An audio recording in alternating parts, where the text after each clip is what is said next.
Hi, I'm Shweta, and today on Three Spoonsful, let me share with you my story about COVID 19. So, a couple of days back, which is exactly around 21 days back, I was diagnosed with COVID 19. I tested positive for it. It had just so happened that I had been to visit my parents when I developed the symptoms. So, I was already at my mother's place when I developed the symptoms, and my doctor asked me to immediately isolate and get tested for this. So, that's how I was isolated and I was away from my daughter who was at home, and very bravely she stayed home all alone with her father and the rest of the family. But it was a tough time, so I just thought I should get on here and talk about it because it's a very difficult time and it's a very scary time, especially because you're all alone. There is nobody you can really share it with. So I just thought I could get on here, talk to you, and tell you what it feels like, what you go through, and how I just dealt with the whole scene. So let's get started. Okay, so what happened was that I had gone to visit my mom, and I had gone in the afternoon, so it was very sunny. And after I reached there, I developed this sort of headache, and I felt a little feverish. So I was there alone, I mean, without my daughter or my husband. I had just gone to meet them all alone, thinking I'll be back in a couple of hours anyway. And that's when I developed the first symptoms. As soon as I felt feverish and I realized that I have a little bit of fever, it was barely like 99 or 100, I immediately spoke to my doctor, who advised me to immediately isolate myself and get tested. She recommended a couple of blood tests, she recommended some scans to be done, and of course, the RT PCR, which is the main test. So that's what I did. I was immediately isolating, and I was really scared because I had gone to visit my parents, and my parents are senior citizens. So I felt so worried that, I have come and exposed myself to them, and if I turn out to be COVID positive, I was like extremely worried about their situation as well. But thanks to God, like they all were fine. My husband, my daughter, my in-laws, my parents, everybody else was absolutely okay, which was the biggest blessing, I would say. And I was the one who had tested positive. The first thing everybody asks is, oh, where did you get it from? I don't know. I didn't go to buy it. I have no idea how I got it. I obviously was exposed to somebody who probably had it, but otherwise, I have no idea about how I got a positive. So there is a residual cough, as you can see, but it gets better. So yeah, how did I test positive? I don't know, but I did test positive. The test results came after 2 days, 2 terrible days of waiting, hoping, praying that the test results don't come positive, but they did. And in those 2 days, I didn't get fever again. I had a little bit of a cough, and the other thing that happened to me was that I lost my sense of smell. So that was one of the biggest symptoms that before my reports could come through, we had guessed that yes, they are going to be positive because I had lost my sense of smell completely. In retrospect, I don't think I've thanked my doctor enough for treating me the way she did.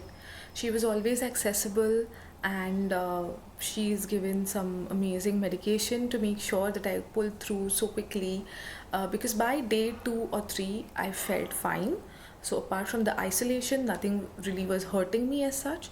I'm grateful to my doctor and to God that, I did not have bad symptoms. My oxygen levels were stable.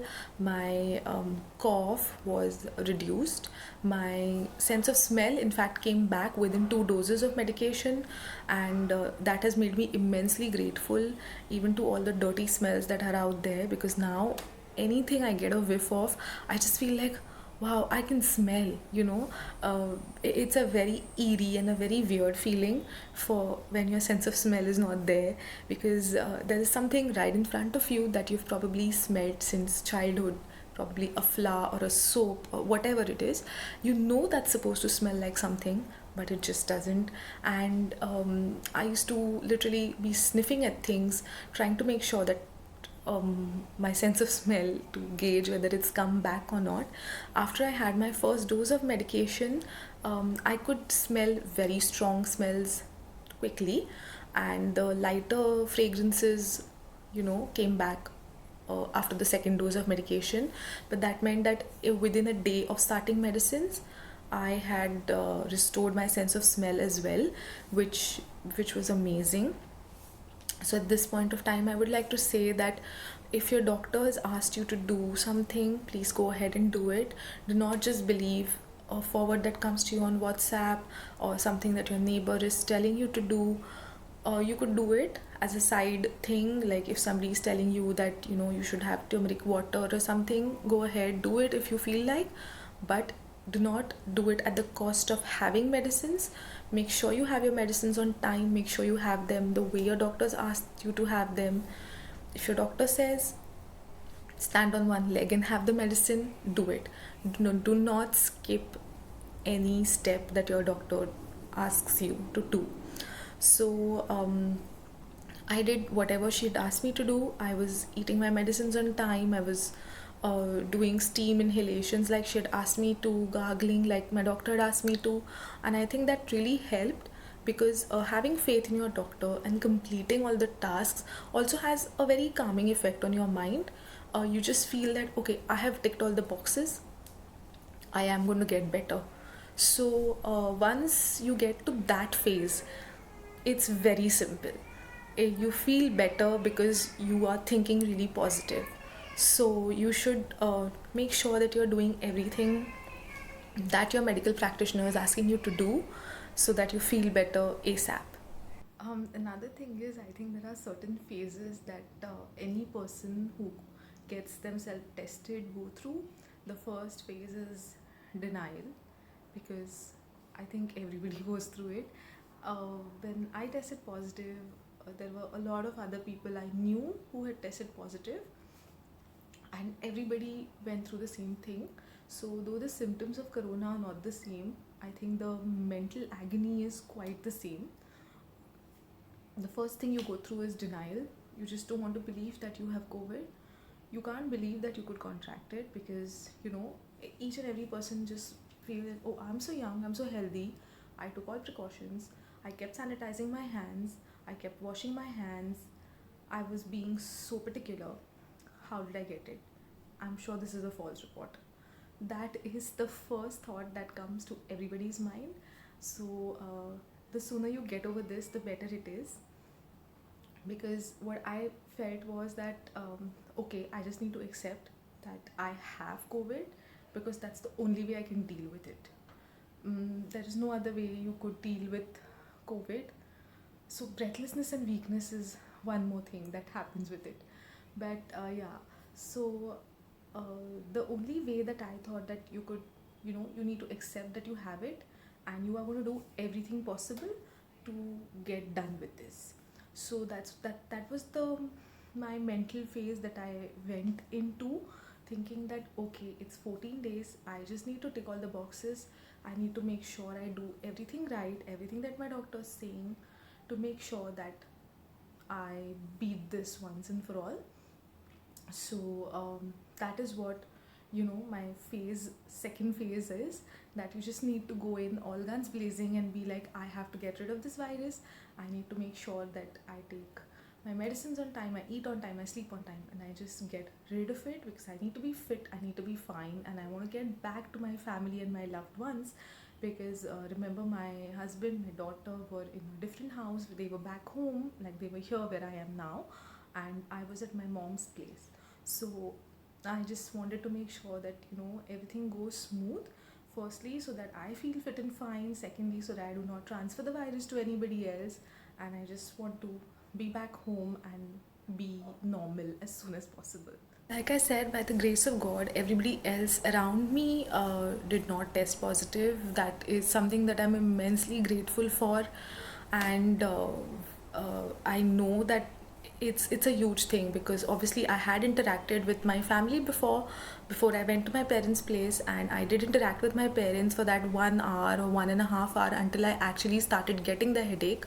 So I was really happy that nobody else fell sick. But here were a few things that my doctor had asked me to do, and a few things that we did ourselves that I believe sort of helped me to make sure that the virus didn't transfer anywhere. So, first of all, I used a lot of Dettol spray or Savlon spray. Um, I would sanitize my doorknob with it, and I would ask my parents to sanitize the doorknob. The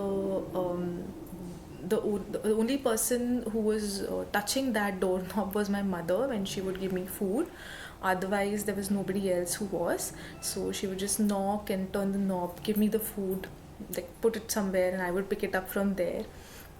We didn't use disposable plates, but I would wash up the plate, sanitize it, and leave it back the same way. And I would spray Dettol on it completely so that it remained clean.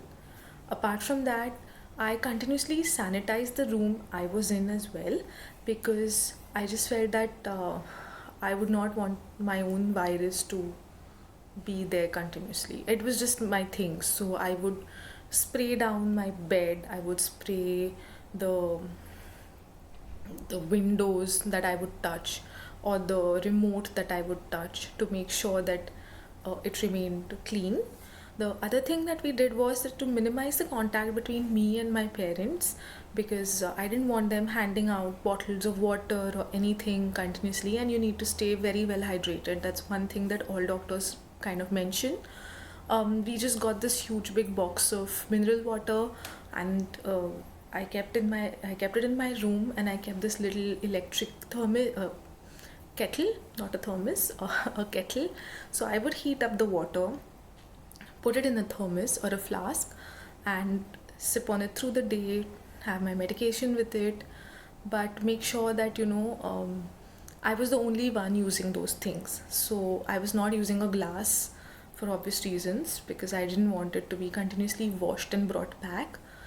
And these were a few things. So even my clothes, I washed them by myself and dried them out by myself. Very, very self-sufficient. But I made sure that nobody else touched anything apart from that plate of food that was being brought to me and taken back, which was also being sanitized all the time. This, I believe, basically helped us to make sure that the infection didn't spread out in the house. And the rest of it, make sure that whoever is outside, whoever is the one who's your caregiver, it's one designated person, so that you're not interacting with two or three different people or two or three different people, I'm so sorry. It's one single person who is probably just giving you the food, or giving you any beverage like a tea or a coffee if you want it. And make sure that you keep some biscuits in your room if you want to, because if you feel hungry at night or something after your medication, if you feel hungry, you might just want to snack on something. You could keep fruits, you could keep dry fruits, anything that you feel like. And make sure that minimize the contact even with your caregiver, because that's very important, especially for people who are at home, because at home there's not going to be anyone who's coming in a PPE kit and wearing a shield for you. It's just either your spouse, your partner, your parent, or your in-laws, or your children, and they're going to be probably just wearing a mask and washing and sanitizing their hands. But to make sure that you feel fine and they remain safe, minimize the contact as much as possible. Another thing I would like to mention is that the 14 or the 17 days that you're supposed to isolate, according to wherever you stay, it's 17 days mostly now. So you are all alone. There is nobody else who's going to be there with you. You could probably speak on the phone to some people or whatever. Personally, I chose not to be too much on the phone, because I was just feeling a little low, and I did not want to interact with too many people. And I knew that you know, most of my friends would understand and they would know that it's okay, that they know how I am. They know that I just sort of close down as a person if I'm not doing too well, and I deal with things on my own. I process things on my own, and then I get back to the regular life. But you are going to be all alone. You're going to be all alone with your thoughts. You're going to be all alone in your mind, and you have to make sure that you stay positive. Don't let your mind and any negative thoughts rule you. Make sure you stay happy, stay positive. Make a list of things you want to do if you're feeling up to it, because most of the times, especially in the younger people who get COVID positive, by day 3, 4, or 5 maximum, they feel all right. At that point of time, you're just feeling very stuck in that room. There is nothing else to do, kind of a thing. So, if you have any course that you want to take online, go for it. If you have any series you want to watch, go for those. If you want to um, learn a new language online, you can do that. If so, make a list, read a few books, but read like nice happy books, nothing that pulls you down personally, because I just felt that, being alone is one thing, but getting lonely is another. So make sure you don't get lonely. Just know that you're staying alone to make sure that everybody else is protected and everybody else stays safe. For me personally, the most difficult part of it was staying away from my daughter. We've never been apart, and she used to cry, or she used to feel low, and I used to be low because I wanted to get back to her. But thankfully she's at an age where she understood that mama is away because she needs to get better, and COVID is dangerous for her as well. So that sort of, the fact that she could understand this helped us. And the other good thing was that my husband was right here. He did not have to travel, he did not have to go anywhere, so he was there with her all the time. He would uh, take care of her. He would make sure she attended her online lessons and things like that. So that sort of helped us a lot. Other than that, we would be on video calls. I would talk to her, I would cheer her up, she would cheer me up. We would study together online because after all classes were on, so she needed to the other parts of your life are not stopping, so she needed to study. She was doing that, and that sort of helped us because uh, personally we found the weekends to be a little tougher, because over the weekends she had a larger chunk of time to miss me, whereas on school days it would just be like she would be busy half a day in school, then she would do something, she would eat her lunch, and immediately we would study for a while.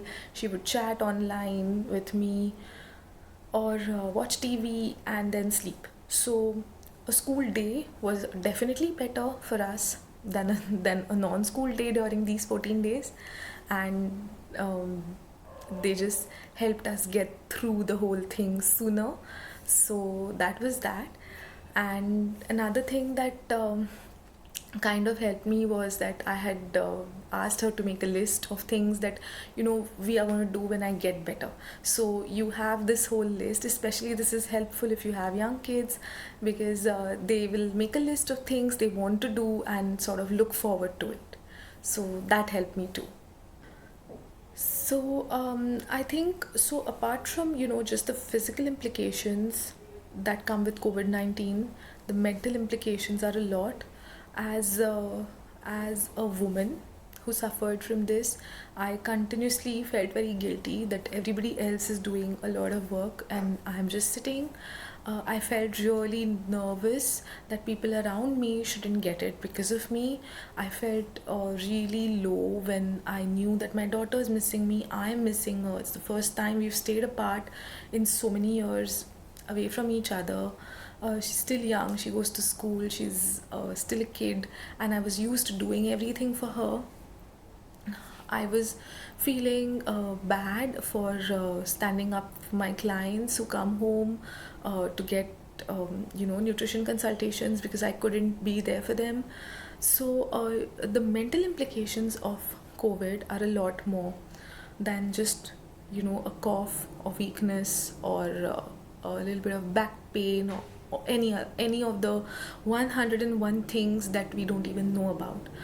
But make sure that if you have gone through this, or you are going through this, or you know someone who's going through this, just be there for that person. Listen to that person if they want to talk about it, and if they do not wish to talk about it, do not press, do not ask weird questions like where did you get it from, because really nobody's out to go and get it from somewhere. It just happens. Don't say things like, oh, did you not sanitize a parcel, or did you not wash vegetables enough, because it just could be anyhow, anywhere you could get it. So mentally don't let a person down. Make sure that you support them. And if you are someone who is going through COVID, I would just like to suggest a couple of approaches that helped me. One of which was that I chose not to speak to too many people over the phone, over video calls, or anything, especially because people are divided into two categories. There is literally sometimes no gray area. So some people will say that, oh my god, you have COVID and you're dying tomorrow. And somebody will say that, oh, don't worry, there's no COVID. In fact, I think you can wear a mask and get out of your house also. So there are these two extremes, and it's very difficult when you are in that situation to listen to so many different kinds of advice, and to have so many different kinds of people tell you so many different things. So I just chose to speak to immediate family and just keep it at that for that moment, because I wanted to make sure that I could get through this by myself, probably better. If you're a person who thrives on social contact, maybe you want to talk to people, you can use this time to catch up, talk to people, share your feelings with them, and you could improve your mental status by doing that as well. So it totally depends on you as a person, what you want to do. And make sure that you stay positive, you stay happy, and know that you're going to get fine. Trust your doctor, stay in touch with them, and make sure that do your best to fight this situation. Please don't step out, please don't risk others, it's not worth it, because you might be able to fight it, your immunity might be able to fight through and go through with it, but there could be somebody else who couldn't. And it would be a terrible feeling to let someone down like that, have them have some breathing difficulties or something worse. So make sure that if ever anybody tests COVID positive, isolate yourself well. Make sure that you don't risk others. Stay positive, stay happy, eat well, listen to your doctor, and yes, please inform your local authorities, because they are doing as much as they can. They are doing a great job, I would say, with regards to the amount of cases and what they can do. So just make sure that you stay on top of things, and you will be fine very, very soon. So stay safe, have faith, pray, meditate, mm, listen to good music, eat good food, healthy food, and make sure that you catch up on things you want to catch up, and don't feel sorry for yourself. Or if you are in that zone where you're feeling sorry for yourself, try to pull yourself out of it. Watch some comedy series or something, but make sure that you have faith in your heart that you are going to come through this. And after you do come through, I think the next best thing that we all can do, who fought this, is donate plasma and help others recover, whoever is on their path to recovery, or whoever needs that extra push. Because I guess that is one way I think I could just feel better for having gone through this whole experience. So yeah, I guess all in all, getting COVID-19 and recovering through it has just made me more grateful for literally the simplest things in life, like fragrances, being able to smell things, being able to taste things properly. Though I didn't lose my sense of taste, I just felt very happy that I never lost it. And everything that I now put in my mouth, I tend to savor that a little more. I have slowed down in that sense. It's not just a rush, it's a slower process. So make sure that you do feel weakness afterwards, you do feel a little lost afterwards, you do feel there could be a cough, you could have a body ache. Check with your doctor if whatever symptoms you're facing, are they normal, or do you need to address them more seriously? Do you need to go and get yourself checked by a different doctor? Make sure that the doctor you have connected with is completely knows what you're going through. She or he knows that you get a headache, or your legs pain, or anything that is happening to you. Make sure that you keep them on board with whatever is happening, so that they can give you medication. Generally, doctors ask you to take multivitamins for a couple of weeks or months later. So make sure you do that and keep the faith. You're going to get through this, you're going to be fine. And most probably one day, if you're going through it, you will also make a video about what you did to fight this COVID-19. So all the best, and I hope that you subscribe to my channel and hit the share button. If you know somebody who's going through this difficult time, share this video with them so that they know that it's not so bad, and it is going to be, they're going to be fine, it's going to be okay. So be there for those people who are going through it, and that's it. Bye.